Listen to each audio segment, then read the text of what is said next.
L'alter ego. Évoquons ce lien tout à fait singulier de celui d'alter ego. Avant cette rencontre, nous avons eu sur notre parcours des personnes qui ont participé à notre évolution. Certaines d'entre elles ont pu provoquer des émois ou des réactions vives et d'autres sont restées le temps nécessaire pour que l'on puisse atteindre la compréhension de ce que nous sommes, pour grandir et devenir meilleurs. Sur notre chemin, nous avons rencontré des relations dites karmiques, dont les présences nous ont contraintes à sortir de notre mode de fonctionnement classique. L'important, je crois, est de retenir que la relation karmique ne peut fonctionner sur du long terme, car il y a dans ce duo un facteur manquant qu'une autre personne possède et qui nous attend depuis la nuit des temps. Nous devons alors lâcher prise pour que cette rencontre puisse avoir lieu. Je crois, en toute honnêteté, que nous n'avons pas le choix. Beaucoup de personnes parlent de libre arbitre, mais je pense que le seul véritable libre choix que nous avons sur la carte routière de notre vie est celui de notre vitesse de conduite. Nous pouvons stopper, nous reposer, voire même abandonner ou pire, se résigner. Mais nous savons au fond de nous que tout cela n'est que partie remise et que de toute façon, il faudra en quelque sorte rattraper le temps perdu.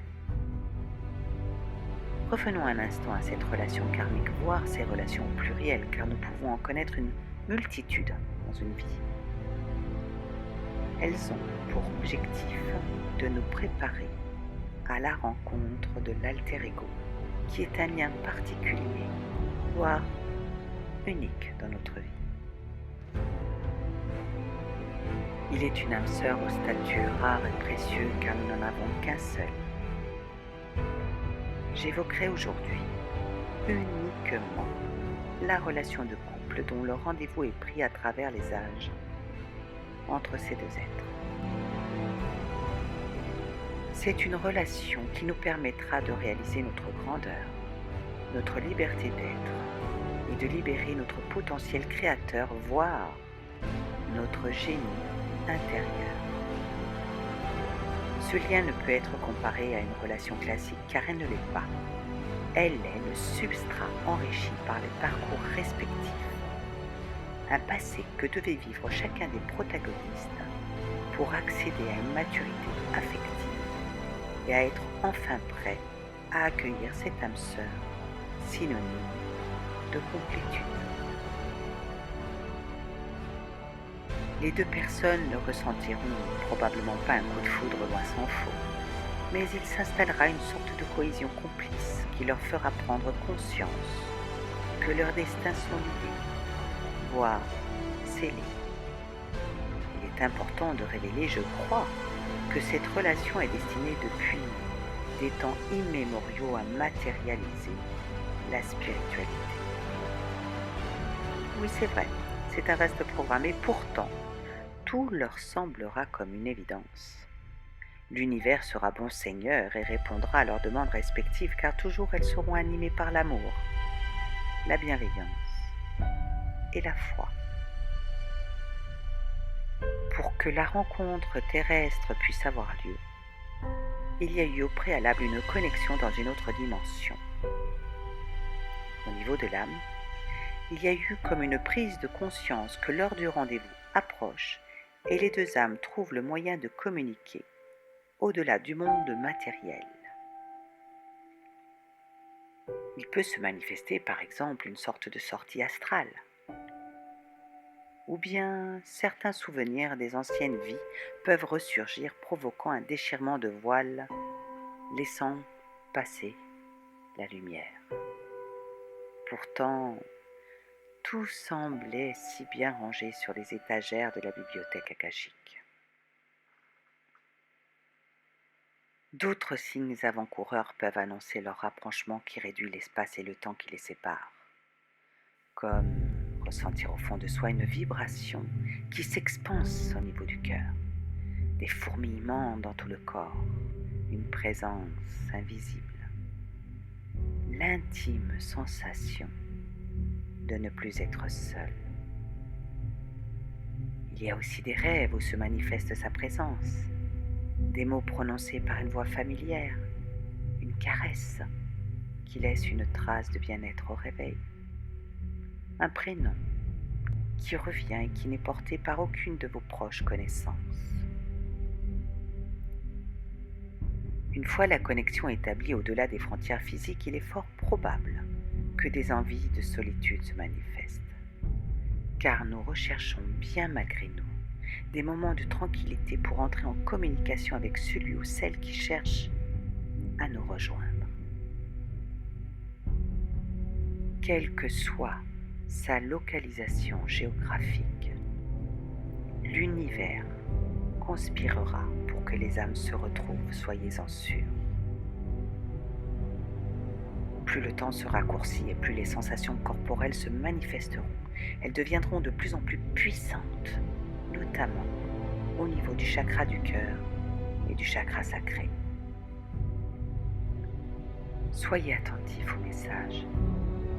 Écoutez, respirez, ressentez. Cette rencontre ne pourra se faire que si les deux acceptent en amont de s'accompagner mutuellement sur un parcours d'évolution spirituelle. Et elle se manifestera alors comme une douce turbulence. La relation d'alter ego est une union qui se présente lorsque les personnes sont prêtes à entrer en paix avec elles-mêmes et les autres. Ce qui peut expliquer pourquoi ce type de rencontre se fait attendre et se présente bien souvent dans notre deuxième partie de vie.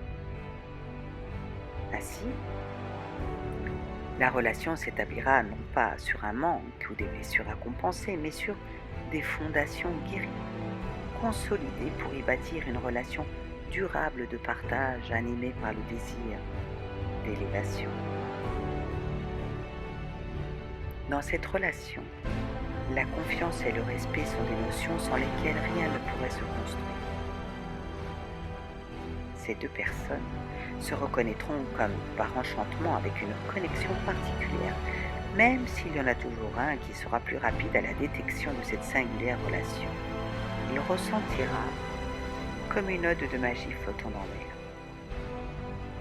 Je ne parle pas de romantisme, loin de là, car la relation se tissera dans le temps avec cette notion d'amitié amoureuse qui pourrait se révéler quelque peu tiède au départ, certes, mais les âmes savent qu'il ne faut rien précipiter. Il est nécessaire de prendre son temps pour construire leur future collaboration bien trop précieuse pour qu'elle soit gâchée dans ses prémices. Ce couple d'alter ego est hors classement. Ils s'accueillent et s'acceptent tels qu'ils sont sur le plan humain. Ils osent être et se montrent tels qu'ils sont dans leur plus grande nudité et dans toutes leurs dimensions. Le passé n'est plus. Aucune zone d'ombre entre eux. Tout est dit, tout est dans l'authenticité. Et toutes les épreuves traversées ne sont plus que des fantômes qui n'ont plus de prise sur le présent. Le duo se valorise et s'émule. Leur union se fait dans le désir de l'autre en investiguant pour un avenir des meilleurs à leur image, soit hors des conventions. Il fera fi des protocoles car il a conscience de leur choix et de leur destinée. L'énergie coule en chacun de nous, mais lorsque ces alter-égos se rencontrent, celle de la source se met à circuler avec une telle puissance que leur union devient magie et tout obstacle s'amenuise ou disparaisse pour faciliter l'acheminement vers l'élévation. Tout devient d'une limpidité transcendantale. Ces deux âmes ont leur individualité, leur personnalité, mais ensemble, elles deviennent complémentaires pour se réaliser en conscience. Cette union se fera si les partenaires sont forts et équilibrés intérieurement pour qu'ils puissent décupler leur charge énergétique et révéler le meilleur d'eux-mêmes. Il faut donc du temps pour intégrer ces nouvelles données vibratoires et leur rencontre devient alors une question de timing divin qui n'est évidemment jamais en retard. Comme déjà explicité, cette relation n'est pas une attraction physique primaire, elle est une reconnaissance d'âme dont la réussite sera due à l'authenticité. Les apparences n'ont aucune prise et elles vivront une relation de liberté dans le respect de l'autre, sans notion d'appartenance ou de dépendance quelle qu'elle soit. J'attire votre attention sur le fait que la liberté ne veut pas dire libertinage, car le couple est profondément lié et fidèle. Leur liberté implique un abandon à l'autre qui ne pourrait souffrir d'une quelconque rivalité ou trahison. Ce sont là des termes typiquement égotiques, mais leur amour a traversé l'espace-temps. D'ailleurs, ils n'ont jamais réellement aimé avant de se rencontrer. Avoir pour partenaire son alter ego n'équivaut à aucune autre union. Elle n'est pas les autres. De plus, disons-le, à son échelle, cette relation sert la condition humaine à travers toutes les incarnations, durant lesquelles elles ont dû intégrer leur polarité masculine et féminine. Toutes ces avancées à travers les âges firent de ce couple une union sacrée. Nous pensons être deux dans une relation, mais pas du tout. Nous sommes multiples car avec nous, nous transportons notre héritage familial, émotionnel et les échecs qui nous accompagnent. Évidemment, nous travaillons tous là, mais lorsque l'âme sœur viendra, même s'il reste que quelques petites mémoires retenues, que vos retrouvailles provoqueront une reconnaissance qui vous poussera toutes deux à voir au-delà des personnalités et le champ des possibles s'ouvrira pour que vous puissiez atteindre une dimension plus grande, voire sacrée, grâce au discernement. L'essence de ce couple est la coopération, l'entraide. Ce sont deux personnes qui avant tout ont compris et accepté la personnalité de l'autre, ses comportements, ses carences, ses forces, leurs âges, leurs handicaps, leurs oppositions, car ils sont bien souvent, disons-le, très différents. Mais ils se valorisent sans condition et créent ensemble un avenir meilleur sans fusionner et sans s'oublier. La bienveillance est leur credo.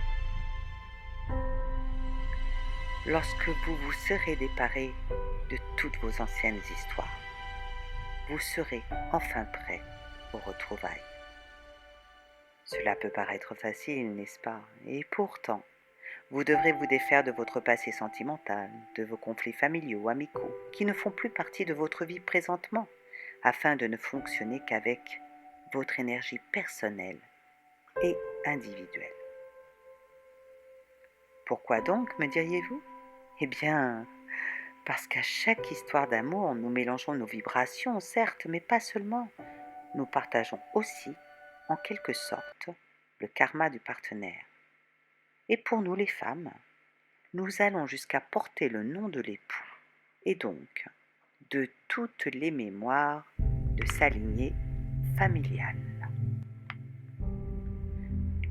C'est pourquoi une phase de solitude est presque obligatoire et salutaire pour pouvoir s'épurer de ce que nous ne voulons plus et récupérer notre intégrité, soit notre vibration première, notre essence originelle.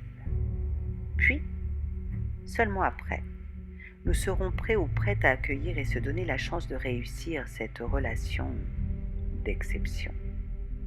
Ne craignez pas et ne fuyez en aucune façon cette période de solitude, car pour avoir un nouveau départ, il faut, en quelque sorte, faire le tri par le vide. C'est un peu comme une période de vie d'introspection mise à contribution pour se reposer, nettoyer, réfléchir, créer et surtout se guérir. Pendant ce temps, vous devez de rencontrer votre âme, côtoyer vos côtés sombres, affronter vos peurs les plus profondes, tous vos aspects les moins engageants afin de transmuter toutes vos basses énergies en haute fréquence. Il s'agit là d'un interlude d'acceptation de soi qui permettra par la suite une acceptation de l'autre. Ces hautes vibrations rayonneront en vous comme un battement d'aile qui provoquera en votre cœur une magnifique vague qui déferlera vers celui ou celle qui essaie de vous retrouver. Et son ressac lui indiquera la direction à prendre pour vous rejoindre. Ne croyez pas que l'on puisse refuser cette rencontre initiée dans d'autres temps. Certes, vous pouvez la ralentir, ce qui peut arriver lorsque vous sentez que l'autre approche. Il est vrai que les signes avant-coureurs ou annonciateurs peuvent être perturbateurs et engendrer des inquiétudes, des appréhensions qui provoqueront quelques reculs. Mais dans ce cas, comme par hasard, tout se complique dans la vie. Rien n'est favorisé car votre âme souhaite que vous compreniez qu'il est temps de faire le grand saut et de vous abandonner pour vous réaliser. Son appel doit être entendu. Ne résistez pas, ayez confiance. Il est vrai que cette relation emprunte les chemins les moins fréquentés, mais les paysages du voyage seront enchanteurs si vous surpassez vos inquiétudes afin de vivre pleinement cette aventure dans l'instant présent. Ces alter-ego peuvent être vus comme la réunion d'un masculin avec le féminin, mais en réalité, toute rencontre n'est-elle pas une aspiration à retrouver l'autre moitié? Avouons que dans nos cœurs, nous cherchons sans relâche cette moitié de complétude qui fait écho à notre fréquence de naissance. Le plus souvent, dans la présence d'une nouvelle relation, nous nous laissons porter par la foi et que cette fois-ci c'est la bonne, la personne attendue est parfaite, voire l'élue. Oui, c'est vrai, cela nous est souvent arrivé. Mais sur du court terme, nous réalisons avec plus ou moins de recul que nous avons occulté de manière inconsciente tous les signes qui nous mettaient en garde et qui nous signifiaient que cette relation serait sans aucun doute vouée à un échec certain, voire un total fiasco, disons-le. Il n'y a aucun regret à avoir, ni même une culpabilité concernant notre vécu. Il est ce qu'il fut et nous permet de devenir ce que nous sommes aujourd'hui. Souvent, nos passés diffèrent, nos fréquentations, voire même nos domaines professionnels, et pourtant, nous vibrons sur une même fréquence. Tout est là, tout est dit. La relation d'alter-ego est une fréquence sur laquelle battent deux cœurs à l'unisson. Nous sommes des êtres humains dotés du plus grand des pouvoirs, celui de l'amour. Cette âme sœur est plus qu'une simple attirance physique qui prit de l'ampleur avec le temps. Elle pourrait être qualifiée de presque tantrique, car elle ne peut être comparée à aucune autre relation. En effet, la notion de sacré est présente dans ce tandem. Elle n'est pas 1 + 1 = 1, il ne s'agit pas de fusion en une seule identité, mais de deux personnes sans âge, sans contours bien définis, qui ont conscience de la destinée de l'autre et en conséquence agissent pour que chacun la réalise. Mais en même temps, ils font en sorte de se rejoindre pour servir un dessein supérieur, sans se perdre. C'est une clé qui fait que cette relation devient 1 plus 1 égale 3, c'est-à-dire je suis moi, il est lui ou elle, et ensemble, nous devenons cet autre, cette présence sacrée. Avec une certaine lucidité, le couple peut se voir comme un partenariat qui vise à atteindre des dimensions spirituelles qui éveilleraient nos chakras à de plus hautes fréquences. Il tracerait alors une sorte de voie royale vers l'éveil, peut-être à travers la montée de la Kundalini. Cet éveil nous mènerait non pas seulement à une expansion de conscience, mais aussi à une sorte d'extase qui serait la communion de nos êtres avec le grand tout, le cosmos. Ce serait alors un retour à la source pendant quelques intervalles d'éternité. Cette hausse vibratoire effectue une purification intense de tous nos canaux énergétiques et la dissolution de stases karmiques, soit une libération de la totalité de notre être. Ce qui me semble important d'évoquer, c'est que toutes les personnes s'approchant de ces couples bénéficieront de leur aura bienfaitrice et souvent, certaines problématiques se trouveront résolues comme par magie. Évidemment, il ne s'agit pas de miracle, mais il se diffuse de leur présence une sorte d'aura bienveillante distillant des électrons de guérison qui se produisent bien malgré eux. La plupart du temps, ces couples ne sont même pas conscients de leur rayonnement. Retenons que tout cela ne peut se produire que si les personnes ont atteint un certain niveau d'évolution spirituelle, mais pas seulement. Il faut aussi qu'elles aient accepté leur mission de vie en conscience. La relation d'alter ego peut être perçue comme un des chemins permettant de travailler sur soi et d'élargir sa conscience par la voie de l'amour, non pas en ascèse, mais en allant vers l'autre pour aboutir à la transcendance. Il s'agit d'une relation qui relie les âmes, certes, mais aussi les corps, les cœurs et le monde. Le temps est un facteur incontournable dans cette relation. Il ne peut en être autrement, car il doit s'établir un lien profond de confiance et de communication authentique dans l'instant présent. Et, dans tous les instants, l'attention doit être de rigueur. Cette vigilance dans l'abandon atteint le cœur de notre océan et nous amorçons un voyage intérieur vers des profondeurs insoupçonnées qui nous mèneront à la connaissance de soi, de l'autre, aux portes de l'éveil et à celle de la connaissance du monde.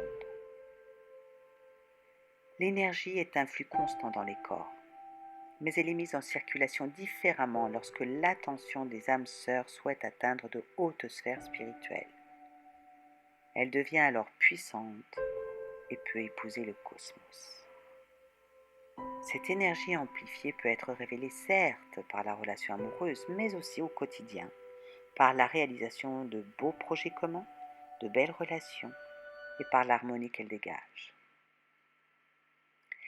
Les âmes, entre guillemets, tantriques, apprennent à composer avec leurs vibrations pour en faire une harmonie telle une symphonie qui fait écho avec leur environnement. Une fois leur fréquence ajustée, avec du temps, de la patience et du respect, elles atteindront ce que l'on pourrait nommer une union mystique. L'abandon à l'autre est un gage de réussite, car cela signifie que l'on est prêt à recevoir l'enseignement en toute conscience, sans se perdre dans l'autre. En effet, il s'agit de communier avec son partenaire en restant soi-même. Et pour cela, il faut avoir suffisamment confiance en soi et en sa voix intérieure qui nous montre le chemin. La relation d'âme sœur, au statut bien particulier d'alter ego, n'est en aucun cas une relation de dépendance ou de domination. Elle est une relation de confiance, d'encouragement, de partage et d'équité, mais aussi de mutation pour un nouveau monde plus grand. Rappelons-le. Combien de temps cela durera-t-il? Eh bien, je vous répondrai, profitez du voyage sans penser à la destination, car certains voyages peuvent s'avérer éternels. Je vous dirai aussi de ne pas oublier que les âmes d'Alter Ego sont une relation de magie, quelque peu surnaturelle, régénérante, puissante et habitée par le discernement et ayant la perception réelle du sixième sens, au-delà de l'espace-temps. Ce couple est composé de magiciens dont la visée ultime sera de distiller le bien autour de lui. On pourrait considérer que leur lien pourrait être une nouvelle philosophie de la relation, bien loin de la notion actuelle de consumérisme.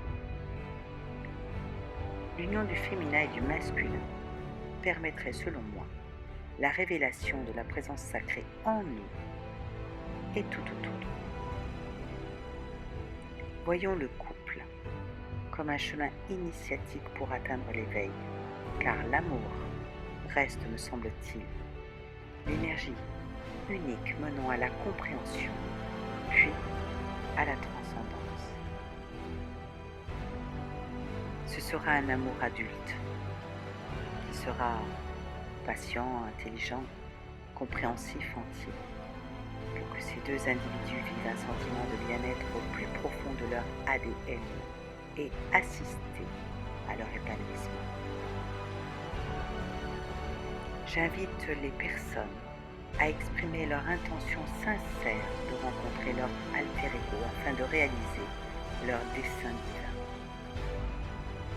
Je lance moi-même cet appel à l'univers car il me semble, chères auditrices et chers auditeurs, qu'il est grand temps d'accepter qui nous sommes, ce pourquoi nous sommes venus sur Terre et vivre une communion sacrée pour laquelle notre âme s'est portée volontaire. Le temps est venu de vivre notre essence. Les âmes sœurs sont un des chemins menant à la connaissance qui se parcourt par la voie du cœur.